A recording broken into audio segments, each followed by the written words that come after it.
I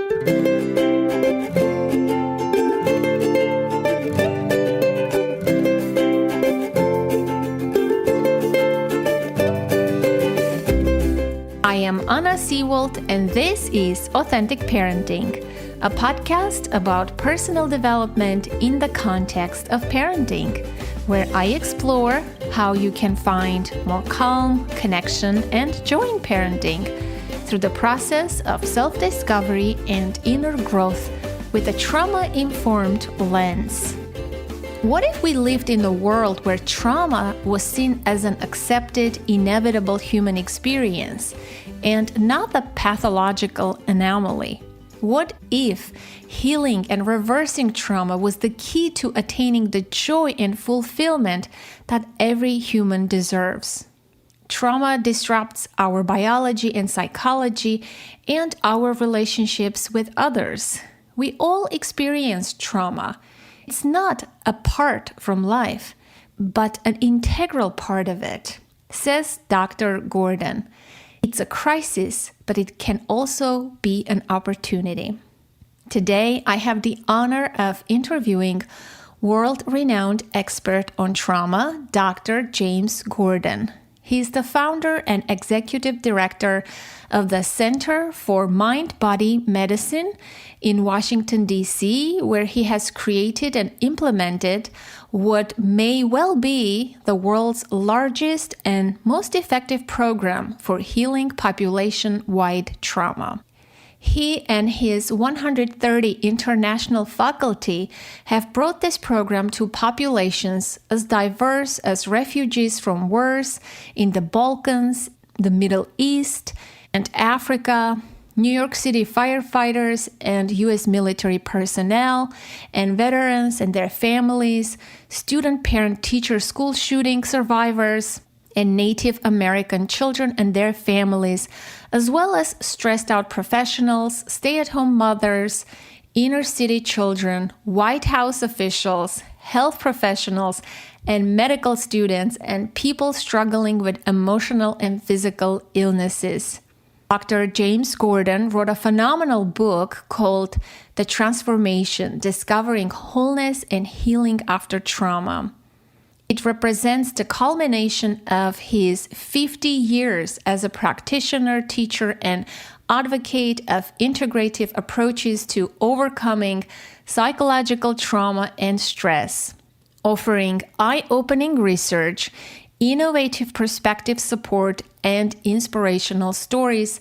The transformation for the first time gives the reading public clear guidance in the methods that Dr. Gordon has developed and that he and his team have used to relieve the suffering of hundreds of thousands of children and adults around the world. Dr. Gordon's work is grounded in a basic understanding that trauma will come to all of us sooner or later, and each of us has the capacity to understand and heal ourselves. Please enjoy this fantastic interview with Dr. James Gordon, and to learn more, get his book and involved in the worldwide projects and possibly get trained, visit his website, cmbm.org. Well, Dr. Gordon, welcome to Authentic Parenting. Thank you very much, Anna. I truly enjoyed your book with an amazing title, The Transformation: Discovering Wholeness and Healing After Trauma. It's a very positive, uplifting, hopeful, and empowering book and message, which I really enjoyed reading it. It's about trauma, yet it's very accessible to ordinary people. So thank you. It's a big accomplishment. You're welcome. No, that's why I wrote it, so that people could easily read it and easily use the approach that I'm sharing in there. Yes.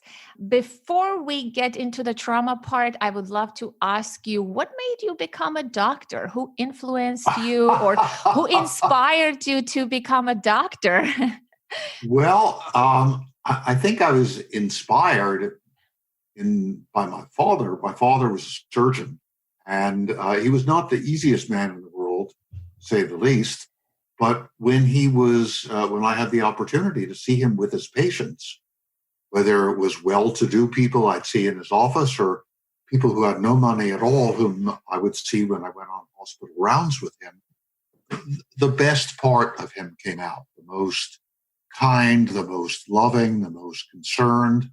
And that was inspiring to me, that he brought both a very high level of skill and also a high level of affection and even sweetness to the people he was working with, his patients. And I could see that the relationship that he had with them was really a good one. So I liked the idea from the beginning of being a doctor, being somebody who was helpful to other people and who had these relationships where the help that he was giving was useful to them in very difficult times in their lives. I think that was the beginning. And then when I was about 8 or 9 years old, my father said to me, he said, Jimmy, that's the way he talked. It was kind of rough voice. He said, what are you going to be when you grow up? And at that point, I hadn't yet a chance to watch my father much with patients, although I certainly knew he was a doctor. I said, well, I think I want to be either a farmer or a rabbi. So he said, what the hell do you want to do that for? I said, well, a farmer, grows things and spends time with animals, and I like that. And a rabbi helps people. And he said, that's the way he talked. He said, look, if you're a doctor, you'll help a hell of a lot more people than any rabbi. And if you're a doctor, you can make enough money so you can have a farm. He said, if you're a doctor, you can do anything. And I think that's the part that really stuck in my mind. So it was a combination of watching him when I grew older and of seeing what it was like and what a wonderful thing it was to be helpful to other people when they really needed it. And then on the other hand, the sense that there was a tremendous amount of freedom that could come with being a doctor. And those two kind of laid the foundation for my becoming a doctor. My mother's father was also a doctor. He was a pediatrician. And I didn't feel particularly close to him, but I liked the stories that my mother told of my grandfather going in a horse and buggy and visiting patients and visiting people who had no money, who would trade his medical services for bread that they would bake or meat that they would give him, or vegetables. So that sounds really nice. I mean, he's really there helping people who really need it. So that's what brought me originally to wanting to become a doctor. And then I had a sense that I wanted to help people by understanding their stories.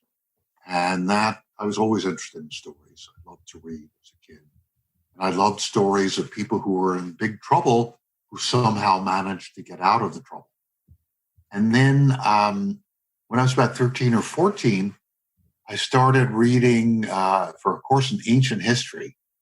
I decided I would read some of the Platonic dialogues about Socrates. And I was reading about Socrates, and I thought, that's really cool what he's doing. He's talking with people, and people are getting to know themselves better. He's helping them to learn, more about themselves. And he seems to be having a good time while he does it. But I'd like to do something like that. And then by the time I was 16, I began to think, well, maybe being a psychiatrist is sort of like what Socrates did, helping people get to know themselves better by looking at the stories in their lives and by answering questions. So that's the early background of how I became a doctor. Well, I have a burning question now. Did you acquire a farm? I'm sorry, did I what? Did you get a farm? Did you acquire a farm? Yeah. No, I never owned the farm. I never was interested in particularly making money. But when I was a researcher at the National Institute of Mental Health for 11 or 12 years, I lived on a farm. This was from my late 20s to I was just about 40 years old. And I loved it. And I had animals. I had a horse and a pony and a goat and lots of chickens, and other animals would be there, and horse and dogs and cats. And I, had a huge garden. My girlfriend and I lived together. It was great. I loved living on a farm. So I did get to do it. But I never owned the farm. That was fine too. Yeah. It's so interesting hearing your story about your dad, right? Being very compassionate and caring towards his patients, and at home having this masculine, expected from the culture, from the society type of playing that role, perhaps. It's very interesting to hear your take on it. And even when you imitate his voice, did he see you become a doctor, and was he proud of you? I would love to know. He wouldn't admit it because I became a psychiatrist. He wanted me to become an internist. He'd say to me, "All psychiatrists are crazy." He was a surgeon himself. But on the other hand, he went to psychiatrists for therapy, but he still maintained that they were all crazy. So I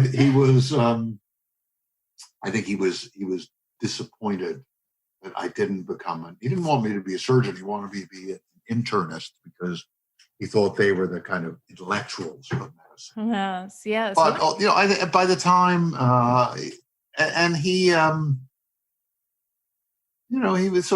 had mixed feelings. I think he was at times he didn't give out praise very easily under any circumstance. So he was never terribly satisfied. But every once in a while, I would sort of catch him looking at me with something that looked like he was proud of me. Mm. But he still, I think and every once in a while, he'd ask for my advice. And so, especially in his later years. So I think he came around to understanding that as a psychiatrist, I was learning things that could be useful. But maybe even more important, he was interested in my advice about nutrition and my advice about how to deal with chronic physical problems that he had. So both interested in what I had to say about his psychological issues and his physical issues. So I suppose now that you're asking me, maybe he was, certainly he had some trust in me and felt that what I was learning and what I was doing had real value and might have value for him too. Mm. Yeah, very interesting. So trauma. What is trauma? Why don't we begin from there, right from the beginning? What it means? Well, I stick with the very basic definition. Mm-hmm. Trauma is a Greek word. It means injury to the mind, the body, the spirit, to our social relations. And I think trauma are those things are traumatic, which throw our lives into chaos or which shut us down significantly as we respond to them. It's kind of a working definition of trauma. And I think the important thing is that trauma comes to all of us. I don't regard it, many people think that trauma is, something that only comes to people who have, been devastated by wars, raped, or horribly assaulted, or have grown up in the most abusive and neglectful homes imaginable.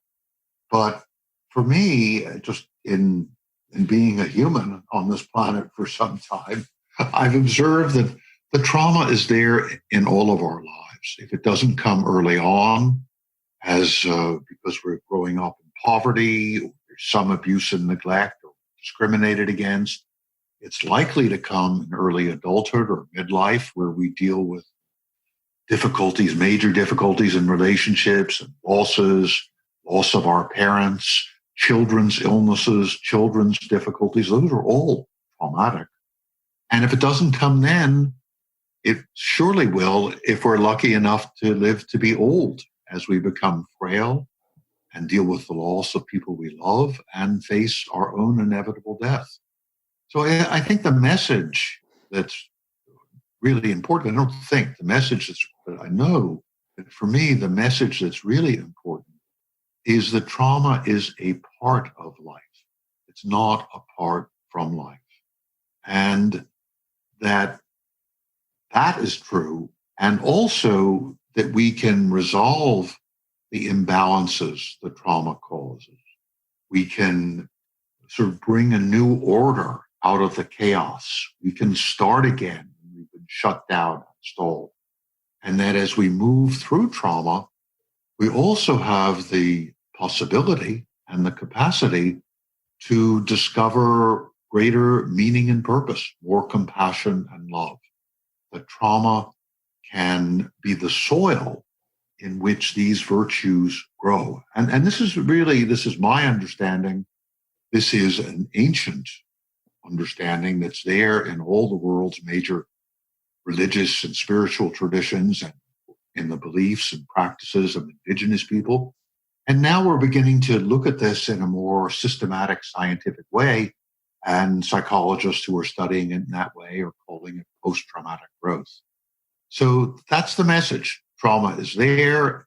It may throw us into chaos and we shut our lives down. We can move through and beyond it. And it can become the soil in which so much greater wisdom and love and compassion can grow, in which we can discover who we're meant to be. Yes. What I loved about your book, the main point was that you give the person who is traumatized the sense of control and choice, that you do have a choice to recover and heal and take charge of your own healing. Is it fair to say that we intuitively, innately know how to heal ourselves? I think it is, but we have to be reminded of it. And especially when we have been seriously traumatized, we feel helpless and hopeless. And, in a very real sense, the parts of our brain that can grasp that it's possible to move through and beyond trauma, or at least partially disabled by that trauma. So we have to reestablish physiological, biological, and psychological balance.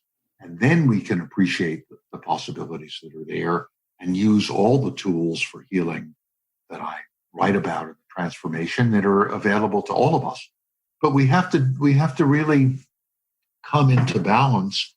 And we have to also, it's also important for most of us to understand from someone else that it's possible, to remind ourselves of this deep knowing that's there inside us, which is at least temporarily obscured or shut down or overwhelmed by trauma. So what I do in the book is I not only state that this is a possibility, I tell stories that are, I believe, inspiring, and I share some of the research to give people a sense that this really is possible. And then I begin to teach the techniques that make it possible. Yes. Before we get to the techniques, which I truly love, and I have been practicing them, it's really, I'll say more later, but can I ask you perhaps to speak a little bit about how trauma impacts the brain and the body? When someone experiences trauma, how does it impact their body and their brain? Some changes that occur. I think the way to look at it, and this is oversimplifying, but really focusing on the most important parts, I think, is that when we're traumatized, when we're going through a situation that is challenging for us and that that it feels like a life or death situation, that we go into what's called the fight or flight response. And this is a biological response that's present in all vertebrates, all animals with backbones, including the human animal. And if you think about fight or flight, the sort of easiest example to visualize is an antelope who is at a water hole on the Serengeti Plain in Africa. And she's happily drinking, and a lion comes along. And the antelope startles and runs. Now, the genetic programming says to the antelope, this is a lion. You're not going to fight. You got to get out of there. So the antelope runs as fast as possible. If the lion catches the antelope, story is over. If the lion doesn't, then the antelope, 3 minutes later, is happily grazing. What's happened is the fight or flight response has been turned on quickly and turned off quickly. The antelope's heart has been beating fast, blood pressure's up, the big muscles, the muscles responsible for running, are activated, digestion is slowed down, centers of the brain that have to do with fear and anger are exacerbated. And in humans who are in fight or flight, centers of the frontal cortex that are responsible for responsible judgment making, self-awareness, and compassion are shut down. And so are centers of the brain that make it easier for us to connect with other people. That's fight or flight. Supposed to be quickly turned on and quickly turned off. If a situation is overwhelming and inescapable, then often another response will come into play. And this is called the freeze response. Just about everybody's experienced fight or flight many times in their lives, because we humans respond to emotional threats just as if they were threats to our physical existence. The freeze response is in situations that are overwhelming and inescapable. So one of them that's sort of unfortunately painfully familiar in our society is children who are being abused by the very people who are supposed to take care of them. So they can't get away because they're just little kids and they're dependent on these people. So they're stuck in this overwhelming and inescapable situation. You also see it in adults who are in a war, for example, and they can't get away and they can't do much about it. If we're assaulted, brutally assaulted or raped, or you see it in people who are staying in relationships that are abusive, that they feel they can't get out of. And that freeze response is a very old, sort of primitive biological response. Fight or flight is mediated by the sympathetic nervous system, which is one half of the autonomic, automatic nervous system that operates outside of conscious control. The freeze response is mediated by the other half of the autonomic nervous system, by a part of the parasympathetic nervous system that is deep in our midbrain. And so we shut down, we may physically collapse. We feel removed from the situation. We may feel numb in our bodies. Sometimes when people are freezing, they feel like they've left their body. They're watching what's happening to them from a distance. And once again, this freeze response is potentially life-saving. If I don't know if you had cats ever. Yes. I lived on that farm. I had 4 cats, and a couple of them were really good mousers. They're very good at catching mice. Mm-hmm. And what they would do is they would bring a mouse back to me or my girlfriend. I guess they thought it was a gift to us, I suppose. And the mouse would be limp in their jaws, and they'd be shaking the mouse around. And sometimes, of course, they would crush the mouse, and the story was over for the mouse. But sometimes they get bored because the mouse wasn't fighting back or playing with them. I don't know what cats were thinking. And they'd put the mouse down, and Mousie would shake herself off and run away. The mouse had a freeze response. It saved her life. And then when she no longer needed it, when the cat put her down, she shook herself off, ran away, freeze response was over. The problem for us humans is not fight or flight or freeze when they happen. Those are biological, potentially life-saving responses. The problem is when they continue long after the traumatic events have passed, or when we continue to live in situations that are producing those responses. When we continue to feel every day that we go to work that our boss is a lion. He's not. We're going in there and we get anxious and tense and worried just as we think about even going to work. Or if we're in a relationship that is abusive and we feel that high level of tension. So that's what happens to us biologically. the areas of our brain responsible for decision making and self-awareness and passion for ourselves and others not operating well. Center of our brain in the amygdala, it's part of the emotional brain, is in overdrive, and it's a center of fear and anger. And centers of our brain that make it easier to connect with other people are not operating so well. So you get the picture of somebody who's really not particularly self-aware, not thinking straight, anxious, angry, fearful, and has difficulty connecting with other people. That's what we see all too often. That's what we feel all too often in the aftermath of trauma. And that's the situation that people are in when I see them here in my private practice, or when I see them in all the places in the US and around the world where we're working with whole populations that have been traumatized. Yes. What makes certain people come out of a traumatic situation, bounce back, and be more resilient than others?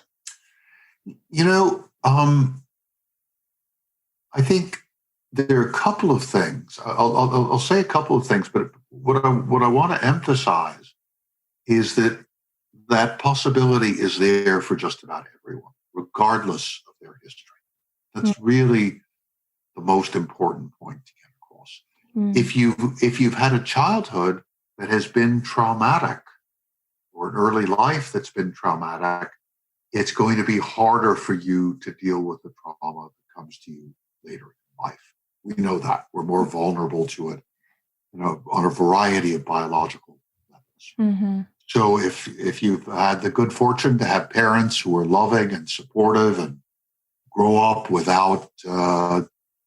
few worries about money and without being discriminated against, and in a world where people make you feel good about yourself, you're going to do better with trauma, no matter what kind of trauma.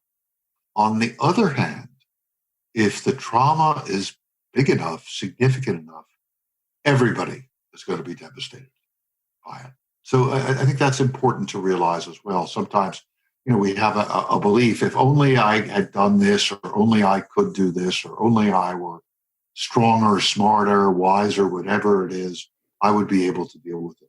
I think it's really important to say that there are events that are overwhelming to all of us. I was just talking the other day with a woman who'd had, I think, 11 surgeries for a couple of different kinds of cancer and some other issues that she had. And she was feeling very bad because she was facing another surgery, and she was totally devastated by that. I said, hey, 11 surgeries. You're still here. You're still, you're still working. You're still, looking around. You're still, trying to find ways to help and heal yourself. I'm impressed. So I think it's always important to understand that even though there may be some of us who are fortunate enough to have a kind of built-in resilience that makes it easier for us to deal with trauma. Trauma is going to be hard for everyone. There's one, and if it's not one thing, it's going to be another. So things that are particularly traumatizing for one person may not be such a big deal for another person, based on their history, based on their life experience. But I think the main thing is we have to be compassionate toward ourselves. We have to recognize that whatever it is that's happened really has happened, and that if we're feeling overwhelmed and devastated and anxious and fearful, it's understandable. And I think it's important for us to accept what's come to us and not, as is too often the case, especially here in the United States, but not only here, to think, no, I've got to be tough. I've got to get through it. I should be able to deal with it better, if only. No. This is what's happening right now. Yeah, it's makes me think of children, who quote unquote misbehave, and they have anger, rage issues. They don't listen to their parents, and they throw tantrums, and parents, what is our first response is to punish the person a child, in this case, who is hurting, right? I think we also have to shift how we think about human behavior and emotional outbursts, and understand and see that these are signs that this person might be traumatized, and they might be scared and hopeless and helpless. That's why they're behaving and acting like that. But unfortunately, Exactly. I feel like we live in this punitive culture. The victims get victimized and punished over and over again and re-traumatized. That's certainly true. I think that it's important that that perspective is a really important one. I understand why it's difficult for parents. As a parent myself, I understand. But I think that even if you lose it, and I have a son who's now 17, who was not always so easy to deal with, very sort of strong-willed, temperamental, uh, at times prone to tantrums for sure. And I think that, even when the important thing is, even if you lose patience, get over it. You've lost patience. Okay, you got angry. Don't get on yourself. Relax and let the kid go through whatever the kid needs to go through, and then just be there afterwards. Don't. So if you do lose it, be a little compassionate to yourself as well as to the kid, and then give your child an opportunity to, if they can, talk about what's going on. Even first of all, the fact that you're there and present with them, that you're not running away, and you're not totally condemning them. That's a step in the right direction. And then, afterwards, just do your best to be there so that they have an opportunity to share with you what's going on, and so that they don't feel that they're totally rejected. Those tantrums are I've never found them to be easy, or when there's tremendous oppositional behavior. But I think we can move through that. And I know I'm just thinking about my son. There are times when he'd get angry and he wouldn't want to talk to me. I said, fine, don't talk to me. We're still going to the ball game, or we're still going to play ball, or we're still going to watch this on TV, or do whatever we're going to do. And after a while, he relaxes, and then he comes around and we move ahead. I think it's important to see that these situations are not permanent. Yes. And not this is just something that you may never even find out. No matter how compassionate you are, you may never find out exactly what it was they were so upset about. But the relationship continues. And it's often just a matter of hanging in and doing your best to relax yourself. That's the crew. Even if you can't right away get your child to relax, you do your best to relax. Yes, great perspective. I completely support that. I always say, don't take on your children's mood. My daughter is 11. When she gets up in the morning and yells at me, "You washed my sweater and it shrunk. You have no laundry skills." She begins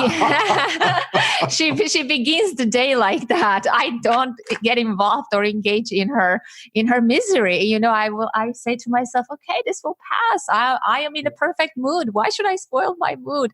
It's hard to do, but I think it's wise, and it's great perspective. I love that.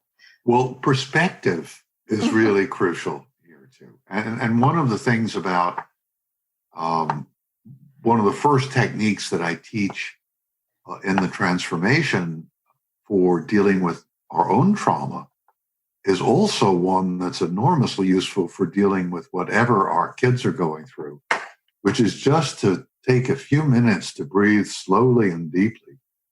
In through the nose, out through the mouth, with our bellies soft and relaxed. So technically, it's a concentrative meditation, focusing on the breath, focusing on the words soft as you breathe in, and belly as you breathe out. Doing that for a few minutes, then then your perspective starts to shift. You're not in fight or flight. You're relaxed. So even if the child stays in fight or flight and has no interest in you helping her or him to get out of fight or flight, you're not there. And you can do exactly what you're saying. You can just sort of say, okay, this is what's going on. I'm here. Whenever you want to talk, whenever you want to hang out again, I'm right here.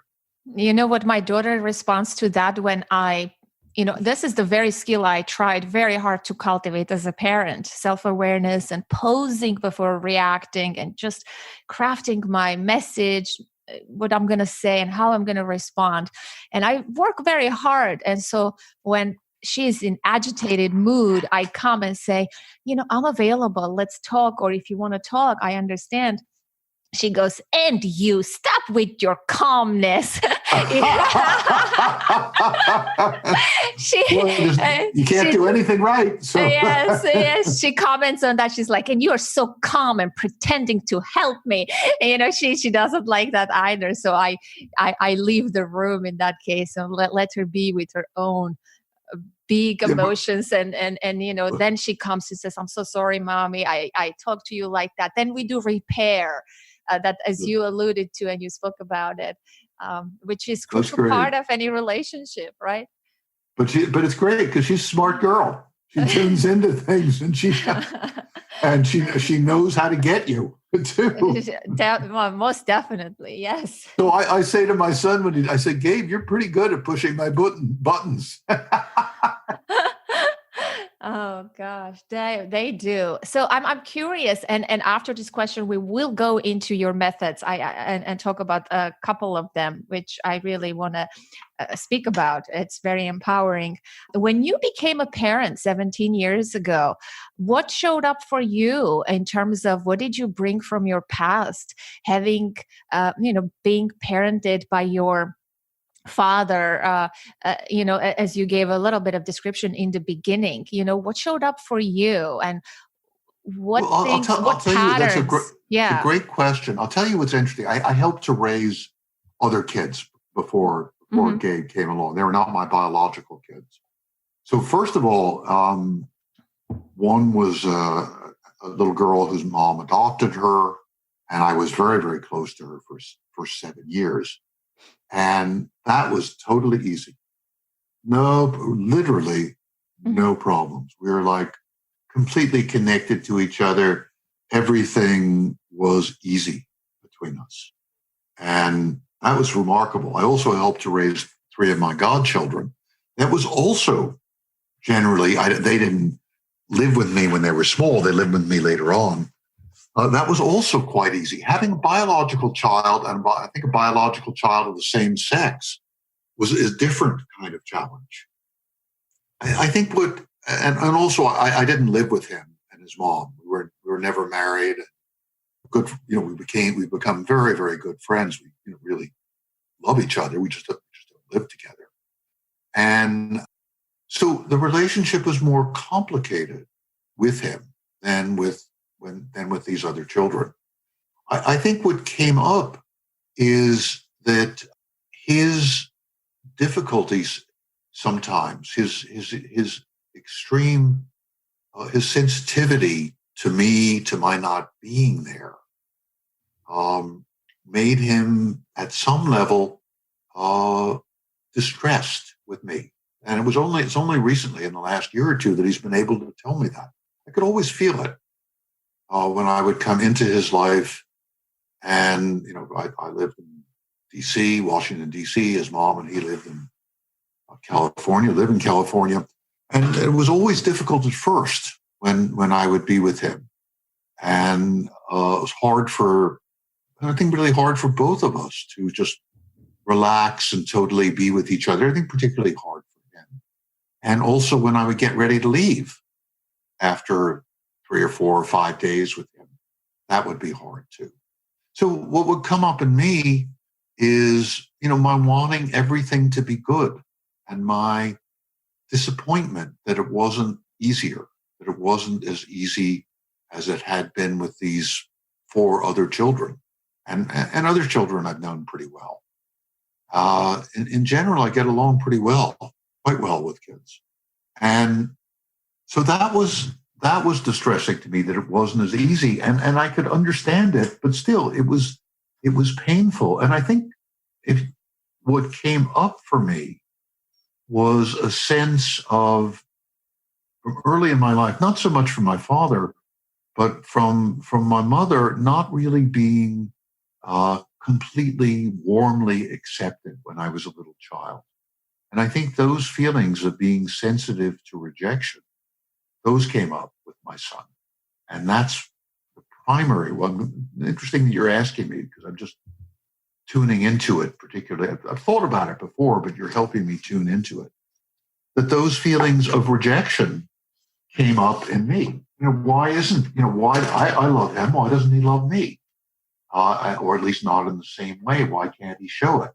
And so I had that hurt. And what I had to deal with is a tendency to myself to withdraw. And so I really had to keep on coming back. I had to relax. I had to, do physical activity to get rid of my tension. I had to develop the perspective so that I could see what was going on and then use my imagination and use my intuition to find ways that we could closely connect. So one of the ways and those ways mostly had to do with what he wanted to do, not with what I wanted to do with the other kids. Whatever I wanted to do, that was an adventure for them, no matter what it was, going or whatever I needed to do. It was just kind of so easy and so simple. With Gabe, it was more, I really had to tune into what was important to him. So one of the things that from early on that was important to him was athletics. And so we played half a dozen different kinds of ball together. And now he's gotten, and playing one-on-one basketball up till a couple of years ago. Now he's much too good for it, much too big and fast and skillful. But that was a way that we could connect. And other ways is to watch the TV programs that he was interested in. Forget about what I wanted him to look at.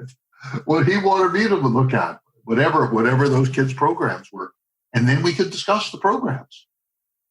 Later on, it became much more mutual, or it has become much more mutual. He'll tell me what he's watching. I'll tell him what I'm watching. He gets interested in it. We'll go to a bookstore together. We'll discuss which books to buy, which books not to buy. So it's a process of evolution. But I think that first, the thing that you asked about, that's what I had to deal with, that sense of being rejected, of not being completely loved and accepted and embraced. And I can understand it from his point of view, that I wasn't there all the time. Other kids had dads who were there all the time, and I wasn't. Well, thank you so much for sharing it. It's I really appreciate that. And what you say about giving him the choice and doing the things that he wanted to do, I just want to emphasize that point. It is huge, right? And now you said then it shifted into a mutual thing. But in the beginning, I think, especially when children experience trauma, right? Giving them that sense of control and choice is huge in restoring their faith and hope and trust. And I love hearing how your relationship started out like that, and then it shifted into this more mutual form. It's fascinating. Yeah, I think this is also important for all of us as parents. Another thing that I think just coming to my mind now is that I have friends and sharing with them our experience of our children. So when they're going through a crisis with their kid or kids, they talk to me about it and I can reassure them and give them perspective. When I'm going through a crisis, it's vice versa. So I just want to emphasize, I know we have so many parents who are listening, but it's really important to talk with your friends about what's going on, to share what's going on, and that we can all help each other. I think, one of the problems for us is that we live in a world where we're not nearly as closely connected as our genetic programming demands that we be. One of the ways I think about ways to deal with trauma and just ways to help ourselves is I think about how did we evolve as a species? And in this context, we evolved as a species for the overwhelming majority of our history in bands, that's BANDS, in communities of 30 or 50 people who are always with each other, always available to help each other. I've spent time with some indigenous people who are pretty close to being hunter-gatherers. And everybody's always together. Everybody's always sharing what's going on, the good times and the bad times with each other. If the women are having trouble with the kids, they're sharing it with the other women. Same with the men. And the kids themselves are always getting together. They're sort of eat meals together, 15, 20 kids in this community that I visited. And they talk to each other about whatever's going on. So I think we really need to bring that more into our lives. And that's, an important part of trauma healing. Yes, yes, big time. Relationships, definitely. Social engagement, connections, it's truly powerful. Without that, you can't heal yourself in isolation. I remember that. I experienced a severe earthquake in 1988 when I was 13. I feel like that's the biggest thing I've learned, that yes, there was suffering. We were all going through this experience together, but we all came together to help one another. Mm-hmm. I internalized that sense of help and support, even though there was no food, no shelter. We were just outside, but that togetherness of sharing and being with each other, uh, I felt it then, that there was power in that. I'm sorry, where was the earthquake? In Armenia in Ah, 1988. Did you by any uh-huh. chance go there to help and work? I know you travel quite a bit. And No, we weren't there. We began to do this international work about 1996. So we were there, for example, in Haiti within Mm, weeks after the earthquake, and have worked there ever since 2010. And we've worked after many climate-related disasters. And I think it's true. These kinds of disasters can bring out the best in people, can bring people together, and to support each other, and just to be there for each other. yes, yes, definitely. I mean, I remember us getting together with children. After school we would go to each other's homes. We all had lost our parents, and we were just kids. Cook together, eat together, share, laugh, dance, play music. And after I read your book, it sort of brought that memory back for me. I'm like, yeah, I was truly healing. We created our own little circle of healing without knowing what we were doing, but we Yeah, benefited from it tremendously. yeah. I'm really glad you're saying that. What we can bring to that, in addition to that coming together, which is really important, and which I encourage people who are reading my book, is to share their experiences with each other, to come together with one or two people, or a whole group. But then, in addition, that one can use the very simple, practical tools that I teach to balance out the physiology and psychology that's disordered and disrupted with trauma, to mobilize our imagination so that we can solve problems that seem insoluble to us, using mental imagery or drawings or words, writing in a journal. And then that we can also take time to be in situations that are healing, situations with other people, but also spending time in nature and spending time with animals. And I think we're learning that this program of trauma healing can be available to any of us, and that there's very, very good scientific evidence, certainly for all the 20 or 25 different techniques that I teach in the transformation. And that if we can use those techniques in addition to coming together with other people, we can really create a comprehensive program of trauma healing. Yes, yes, most definitely. When did you put together this method? When did it all come together? I'm curious in terms of your work. When did you say, Well, this is what we've been doing, let's put this together? I'm just curious about that. I started learning techniques of self-awareness and self-care, Mhm. different forms of meditation, for example, yoga, Tai Chi, working with diet to rebalance my, kind of somewhat disordered biochemistry. using physical exercise and movement. And I began to do that, I would say, in the late 1960s. Then I learned first on myself for a long time. Mm-hmm. And then I began to use some of these individual techniques with other people. And as I learned more and more of them from my teachers, particularly one teacher had an Indian acupuncturist, herbalist, naturopathic physician, homeopath, meditation master, fabulous cook, Sham Singha. Mm-hmm. As I began to learn from Sham starting in 1973, I spent more time practicing these techniques on myself and then sharing them with other people, sharing them with patients, sharing them with friends, sharing them with family members.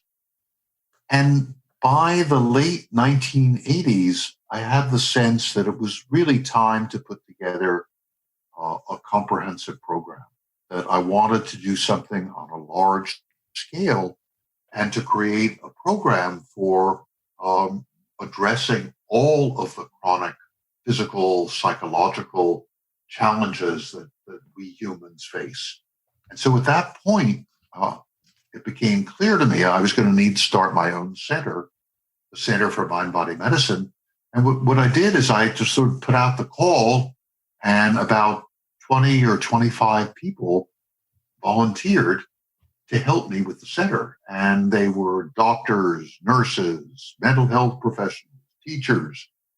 We even had a professional gambler, which I regarded as a sign of good fortune. And what we did is we put together this curriculum. Mm-hmm. And the curriculum includes many of the techniques that I teach in the transformation. So this is back in 1991. We began doing this, practicing these techniques ourselves in a group, doing research on them to see what the scientific evidence for them was or how they might work on a biological and psychological level. And we put together this curriculum. That was the first. We had no money, no paid staff, but it was really interesting to us to see if we could put together a mind-body medicine curriculum of self-care and group support. So we did it. And then we began over the period of maybe a year or two. And then we began to offer the approach that we had developed to other people. And we began working with inner city kids, with adults with chronic and life-threatening illness, with stressed out Washington, D.C. professionals, with my medical students at Georgetown, and with people who are in my private practice who had been tortured by dictatorships in other countries. So we began to use these techniques and this approach with those people, and it seemed to work quite well. Then we began to train other people to use this approach. And initially, we trained people locally here in the Washington, D.C. area, then decided, well, this is going well. Let's train people on a national level. So we did that. We still do that. And by about 1996, the idea had come to me that this approach of self-awareness and self-care, which was working so well for parents and kids and people with chronic illness and people who are dealing with the stresses of, high stress jobs and difficult relationships, and people dealing with significant chronic illnesses and loss. If this is working so well with them, then maybe it can work in some of the more troubled places on the planet. So I began, first with my colleague, Susan Lord, who's a family physician, to go visit some of these places. Initially, Mozambique, South Africa. Mozambique had a revolution and then a terrible civil war, and there were lots of child soldiers who were forced to kill other people. And we started using these techniques with them. And then in South Africa with people who had lost family members after apartheid. And we could see that this approach, and it's really, I've refined it some and added to it, and there's much more science now, but this is the approach that's there in the transformation. And it was working for these people. And then I decided, well, let me go someplace where the war is just over, where there's been so much racial or ethnic hatred. So we went to Bosnia and began to work there. about a year after the Dayton Accords, the peace treaty was signed. And then after that, once what we saw, and this is an important point, is that if you wait till after the catastrophe is over, then these patterns of trauma, the ones I mentioned earlier, the fight or flight and the freeze response and the resulting physical and psychological changes, the social withdrawal, the kind of behavior that's antisocial, become fixed and harder to change. So the time to begin is as soon as possible. So Susan and I went into Kosovo during the war and began to work with families that have been bombed and burned out of their homes, and with the soldiers who were the monitors and the peacekeepers. Ultimately, we developed a program that became central to all of mental health in Kosovo, and we've gone on from there, working in the Middle East, in Israel and Gaza with Syrian refugees, working in Haiti, working on Indian reservations here, after school shootings in the U.S., after climate-related disasters.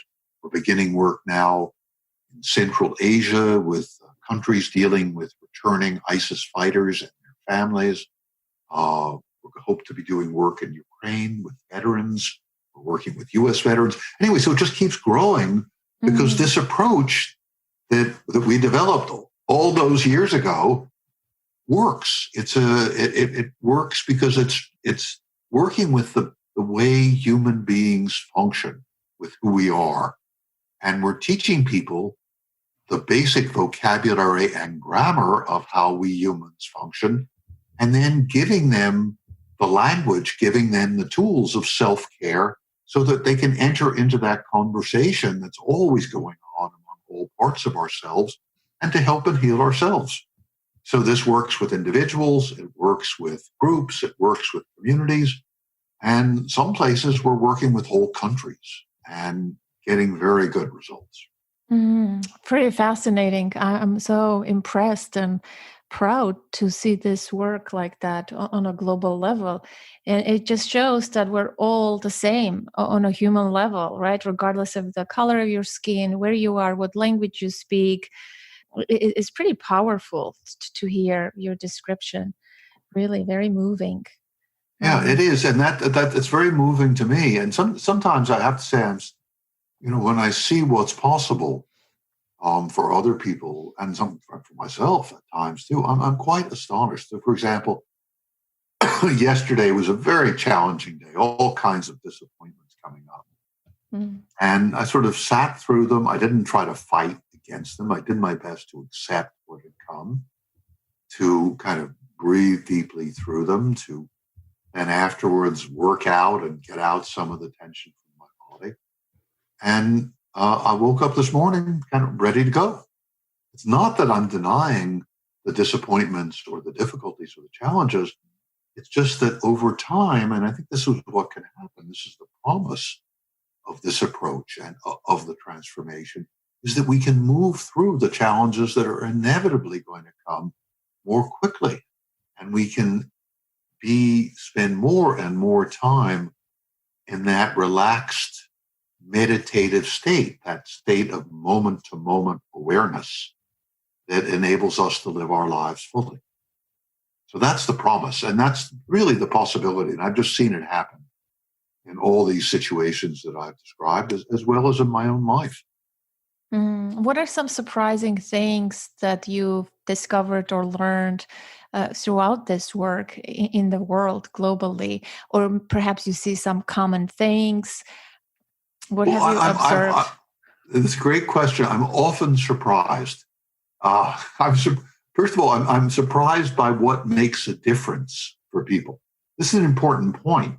Is that we're all very similar in so many ways, and that's important to understand. We all deal with very similar kinds of challenges, and if we can relax and sit with other people and not try to argue with them or change them, we can become aware of those commonalities and have some interest in and even compassion for them. On the other hand, what works for one person doesn't necessarily work for another. And I'm thinking now of a little kid in Haiti who I met him couple of years ago, and he'd been living for several years in a tent camp with Father Freddie, who was a Catholic priest whom we trained in our method of self-awareness, self-care, and group support. And he's living in a tent camp with Father Freddie, and he'd been in a small mind-body group with Father Freddie. So I asked him, just the way I always ask kids, what was your favorite technique in the group? And usually the kids say, oh, I like that soft belly breathing. That made me so relaxed. Or I like doing the drawings. I could see my problems and I could solve my problems. It was fun. Or I liked the shaking and dancing. That made me feel so good. It was such fun to do. Or like whatever it was. But this kid said, I liked and then he went,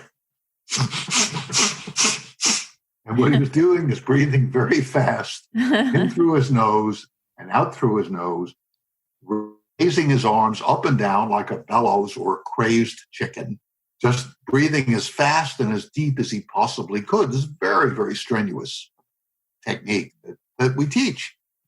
And I said, really? Why did you like that technique so much? And he said to me, well, during the earthquake, I saw my mother die under a pile of rubble. And I was sitting there and I couldn't do anything. I was screaming and crying and trying to take the rocks off, but I couldn't do anything. And I saw her die. And every night for years after the earthquake, whenever I tried to go to sleep, I would see her there and I couldn't sleep. Because I also knew that when I went to sleep, I would have a nightmare about it. Oh, gosh. But after Father Freddie taught us, I decided that I would do that before I went to sleep and see if it could do anything. He said, and I did that, and it started to make those terrible images go away. And the nightmares, after a few nights, the nightmares began to go away. So I do this now every night, and I sleep well at night, and I'm not scared to go to sleep. And that's why I like to do. Now, I would never have predicted that. And usually we tell people not to do that technique before you go to bed because it's very energizing. We use it often early in the morning for people whose emotions are shut down and their bodies are shut down and they're low energy. But this is what this kid, you were talking earlier about the intrinsic wisdom that we have. This is what this kid who was no more than 9 years old at the time, he did this, 8 or 9 years old. Somehow he intuited that this would work for him, and it did. So I'm often surprised by how people come to discover what's most helpful and healing for them. And I'm also often surprised by the fact that people are able, even people who've been so devastated, that they are able to come through these catastrophic situations and move through and beyond them. And in a sense, come back to life again. It's always a miracle that touches me and often enough brings me to tears. And I see it everywhere. I see it all, people all over the United States who we work with, people who, been in terrible situations in relationships, people who've lost children, people who are facing life-threatening illnesses. It's a continual source of wonder and joy to me to see it. Wow. Well, how does this all make you feel, when you see your work spread in the world like this and you being part of all of this global change and healing? Like, truly, how do you feel? I'll quote James Brown. I feel good. I do feel good. I think... No regrets of not becoming an internist, huh? No, not at all. No, thank you for that reminder. And, I think this is really important also for the people who are listening to us who are going through hard times. is that as you move through your own hard times, there is an unfolding that happens very naturally in so many people of wanting to share what you have learned. And probably, Anna, you've experienced this yourself, of wanting to share what's been helpful to you, wanting to share what you've learned with other people. This is a natural part of the healing from psychological trauma. And I just encourage people to become more aware of it and to act on it when they feel it. It's so satisfying, not only to be able to help yourself, but then to be able to share what you're learning. Yes. And one last question before I say goodbye. What inspires you in life? Besides all the wonderful work and all that, as a person, what inspires you? The trees outside my window.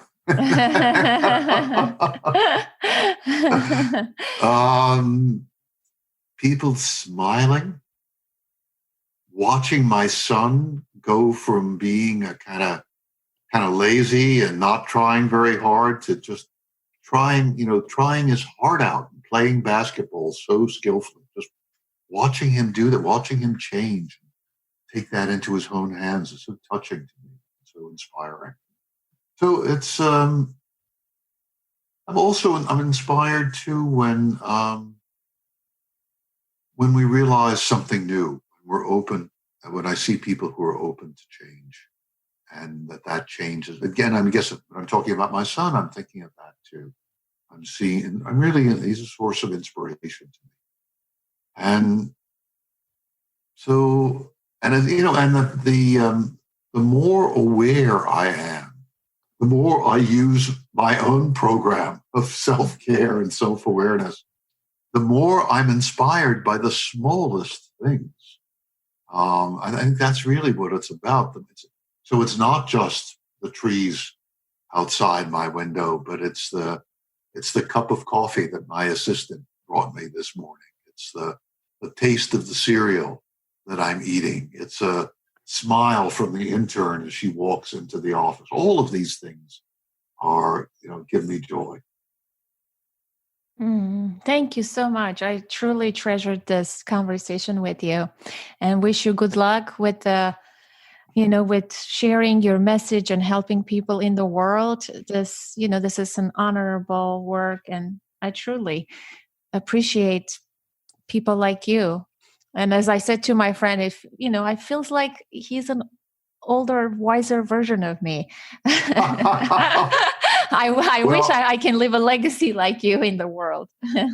Beautiful. The other thing I just want to mention, in addition to reading The Transformation, if people want to learn more about the work that we're doing, whether they want to participate in it in one way or another, or look at some of the videos of me demonstrating some of the techniques, or just learn about what we're doing here in the United States and around the world, or get trained by us. If you want to learn how to do this work for yourself and share it with other people, please look at our website. It's cmbm.org.